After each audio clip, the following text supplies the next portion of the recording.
ചൂട് കാലത്തേക്ക് ഇവർക്ക് വേണ്ടിയിട്ട് ഒരു kit റെഡിയാക്കിയാലോ?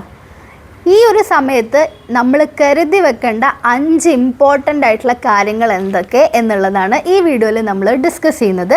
So beat the heat dog edition episode 4 summer first aid tips for dog parents. First one, ice pack അല്ലെങ്കിൽ wet towels. ഇത് എപ്പോഴും നമ്മൾ കരുതി വെക്കണം. ഇവർക്ക് ചൂട് കാരണം എന്തെങ്കിലും ഒരു ബുദ്ധിമുട്ട് വന്നു എന്ന് കണ്ടു കഴിഞ്ഞാൽ ആദ്യം നമ്മൾ ചെയ്യേണ്ടത് ഈ ഒരു ടവൽ വെച്ചിട്ട് ഇവർക്കൊന്ന് വൈപ്പ് ചെയ്ത് കൊടുക്കുക, അല്ലാന്നുണ്ടെങ്കിൽ ഐസ് പാക്ക് വെച്ചിട്ട് ഇവരുടെ ബോഡി ഒന്ന് കൂളാക്കുക എന്നുള്ളതാണ്. സെക്കൻഡ് തിങ്, വെറ്റ് അപ്രൂവ് ചെയ്തിട്ടുള്ള ഇലക്ട്രോലൈറ്റ് പൗഡേഴ്സ്. നമ്മൾ ഇവർക്ക് ORS ഒക്കെ കൊടുക്കണം എന്ന് പറയുമ്പം എല്ലാവരും നമ്മുടെയൊക്കെ പ്രൊഡക്റ്റ് കിട്ടുന്ന മെഡിക്കൽ ഷോപ്പിൽ പോയിട്ടാണ് സാധനങ്ങൾ മേടിക്കാറുള്ളത്. അത് നമുക്ക് വേണ്ടിയിട്ടുള്ള ORS ആണ്. പക്ഷേ വെറ്റ് അപ്രൂവ്ഡ് ആയിട്ടുള്ള ഇലക്ട്രോലൈറ്റ് പൗഡേഴ്സ് അവൈലബിൾ ആണ്.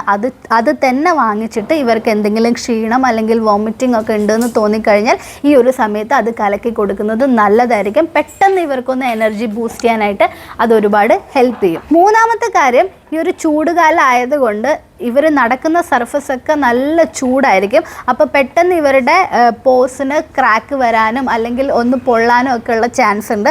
അതുകൊണ്ട് ഈ പോന്ന് അപ്ലൈ ചെയ്യാൻ പറ്റുന്ന ബാം ഒക്കെ അവൈലബിൾ ആണ്. അത് വാങ്ങിക്കുക. അല്ലെങ്കിൽ കുറച്ച് ഗീ അല്ലെങ്കിൽ വെളിച്ചെണ്ണ, ഇതൊക്കെ നമ്മൾ കരുതി വെക്കുന്നത് നല്ലതാണ്.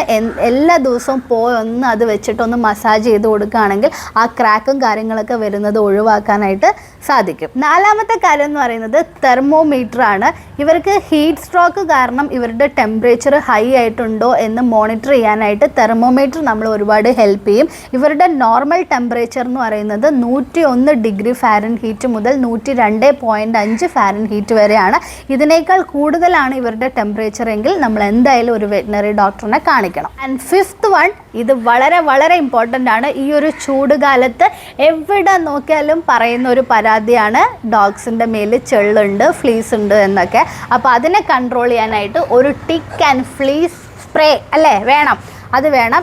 നിങ്ങൾ പുറത്തൊക്കെ വാക്കിങ്ങിന് കൊണ്ടുപോവുകയാണെങ്കിൽ അതിന് മുമ്പ് ഈ ടിക്ക് ആൻഡ് ഫ്ലീസിൻ്റെ സ്പ്രേ ഒക്കെ അടിച്ചിട്ട് കൊണ്ടുപോവുക. അതൊക്കെ ആകുമ്പം കുറച്ചും കൂടി ടിക്സും ഫ്ലീസൊക്കെ ഇവരുടെ ബോഡിയിൽ വരാതിരിക്കാനായിട്ട് അത് ഒരുപാട് ഹെൽപ്പ് ചെയ്യും. സോ ഇതാണ് ഇന്നത്തെ tips. So stay cool, stay person with Leo ലാബി.